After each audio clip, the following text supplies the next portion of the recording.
Hey guys! Welcome back to another episode of my vlog. For today's video, I will be talking about adjusting in the UK as a Filipino nurse to help you prepare or for you to be aware and make your life easier as you transition from living in the Philippines or from wherever you are to living here in the UK. I have been a nurse here for more than 4 years now. With all those years, I have managed to observe the people, the norms, the culture, and just observe the country in general. And of course, what I'm doing now is what I do best, which is sharing information to you guys. So I hope you watch this video until the end. There are actually a lot of things that I wish I knew before coming here in the UK. I already uploaded some of the videos, such as Becoming UKRN, where I talk about your expectations when working as a staff nurse in the ward, the do's and don'ts when living in the UK. In this video, I talk about the British norms and basically how not to be considered rude here in the UK. I forgot to mention in that vlog one important thing, which is burping. For us Filipinos, it's just very normal, right? We do it whenever and it's just a normal process in our body. But here, it is considered rude if you don't try to excuse yourself or if you don't apologize after accidentally burping loudly in front of everyone. And lastly, the British medical terms and abbreviations, where I talk about the medical terms that is quite different from what we are used to back in the Philippines because we were more on American English. So if you're going to work in a ward soon here in the UK, I really recommend for you to watch that video. Anyway, for this vlog, it's similar to that last vlog. But instead of medical terms, I will be talking about like the common words that are quite confusing for us. Words that are used in day-to-day conversation. And trust me, there's a lot of confusing words. So without further ado, let's get it on.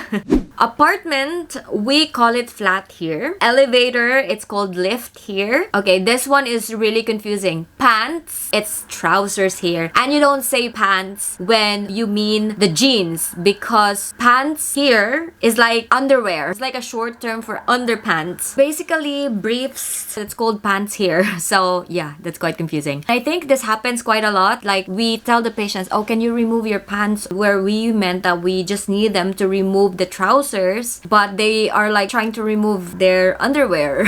So yeah, you have to be careful with that. For women, it's not called panty here, it's called knickers.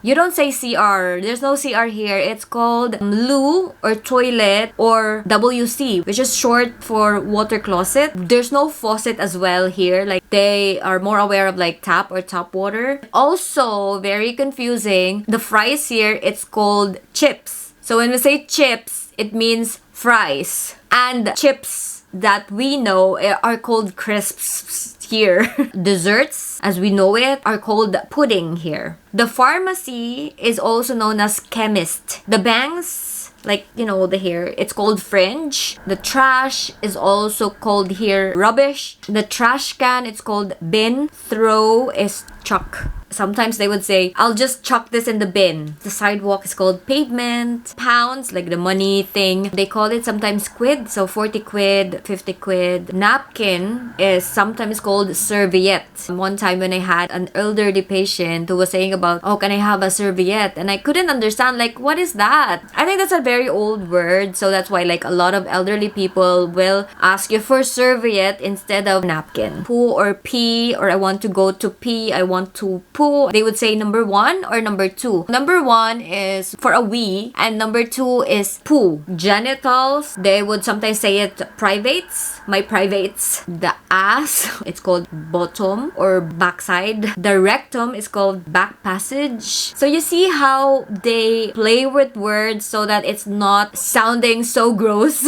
And then sometimes when patient had accidentally made a poo or pee in their bed, they would say, oh, I had a little accident. To make it a little bit more discreet. Cuppa, which means a cup of tea. The word pissed is sometimes used to mean like being drunk. Telly is TV. Gutted, it means disappointed. Chuffed, it means very pleased. What else? I think that's my list for now. One thing that I want to mention as well in this vlog are like the pronunciation of some of the places here. For example, this one is not Southwark, it is Southwark. This one is not not Leicester Square, it's Leicester Square. It's not North Greenwich. This is North Greenwich. And this one is not Marylebone, it's Marylebone. Those are like the ones that I have for now. I'm sure there are quite a lot, but yeah. And one more advice as well, if the patient is not understanding what you're saying, if there's letter R, don't emphasize the R word. Sometimes when I say, would you like some water, they will not understand quickly, especially elderly. I would just repeat it and would just say, would you like some water?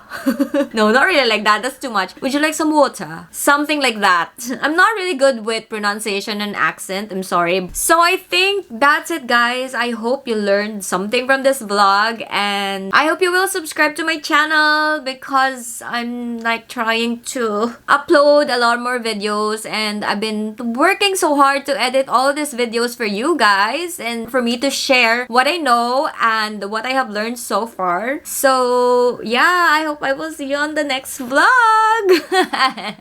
Look at my hair. I did a little bit of, this is like beach waves, and I tried this iron for a change. I've had this for a really long time, but I don't use it very often. But now I just use it